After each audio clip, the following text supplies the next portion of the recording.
news story tonight, the World Series. Did Chicago really lose or did they throw it? Stay tuned to find out. Brought to you by Mrs. Nellis's 7th hour history class. America's favorite post-time baseball just had its 16th World Series, where the best two teams face off in a series of 8 games. Since 1903, the World Series has been one of the biggest sports events in America. This year, the Chicago White Sox faced against the Cincinnati Reds. Let's take a look at these two teams.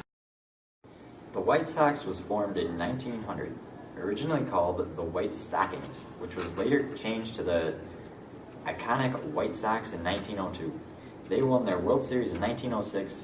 In 1905, they acquired some of the best players in the game.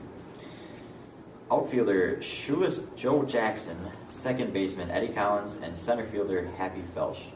Chicago rose to popularity in the late 1910s and were one of the best teams out there.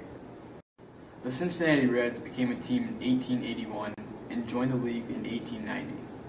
The Reds were becoming a good team by the 1910s, and in 1919, the team was led by the hitting stars Ed Rush and Heine Groh, with left-handed pitcher Harry Slim Sallee. Here's Roman with the coverage of the World Series. The 1919 World Series was a best-of-9 series, with Chicago being one of the best and most popular teams. The odds were in their favor 5-1, if you can believe that. But, as good as their odds were, Chicago lost the first 2 games against Cincinnati. But they won the third, so things were looking up for them. And then they won and lost the next 2.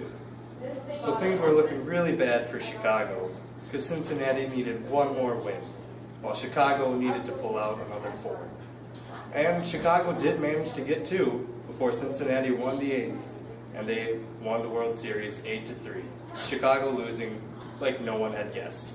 With the series being one of the most popular events at the time, betting on it was very popular too. With Chicago's odds of winning at 5-1, many people bet on Chicago. With such good odds of winning, imagine how much you could make if they had lost. This is where Josh Sullivan comes into the picture. Joseph Sullivan was a big gambler in Boston. He had been arrested in 1907 for gambling. Sullivan saw a big opportunity for a big cash payout when the White Sox had such a good chance of winning.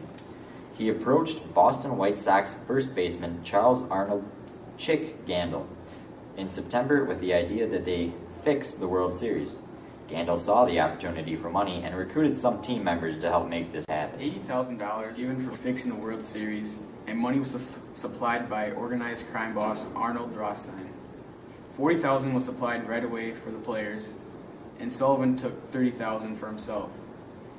The last $10,000 was given to the players. Now that the fix was decided, all there was to do was lose the World Series. This is where the teammates that Scandal got together purposely lost the games. The first player involved were the pitchers Eddie Sickott and Claude Williams, the outfielder Oscar Fetch, and shortstop Charles Swede Reisenberg. George Buck Weaver attended the first meeting, but never attended after that. Fred McMillan had heard about the fix and threatened to report him unless he was involved. And last one was star outfielder shoeless Joe Jackson, who was mentioned a participant but was never proven to be involved. Now come the World Series. There were rumors of it being fixed beforehand because of the sudden bets for Cincinnati with such low odds of winning, but most people didn't think much of it. Now, the series was to be a best-of-9 games, with the first to 5 wins will be the winner of the World Series. And that was Cincinnati, like I said earlier. But in the very second pitch of the first game of the series, White Sox pitcher Eddie Sickott struck Cincinnati's lead hitter, Maury Rath, signaling his willingness to go through with throwing the series. At the end of the series, Chicago had lost 5-3 and successfully threw the series as planned and won their payout. With not everything going smoothly, rumors went around and eventually led to some investigation. Eddie Sickott and Joe Jackson confessed their participation in September of 1920. 8 players and 5 gamblers were all summoned for a trial, which took place on June of 1921. Before the trial, key evidence had gone missing, including Joe Jackson and Eddie Scott's confessions. All players were found not guilty and were acquitted. However, the commissioner of baseball, Kensaw Landis, banned all accused players.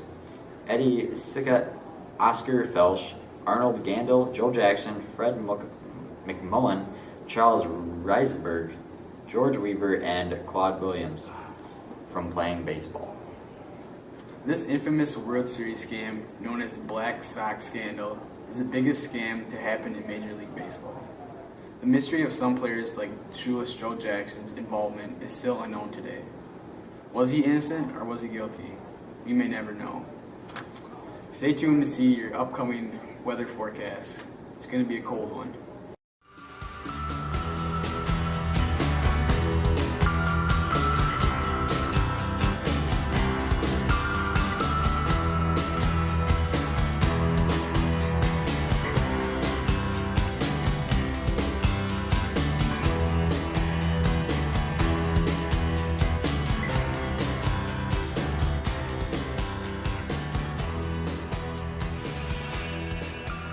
Is his name Heine?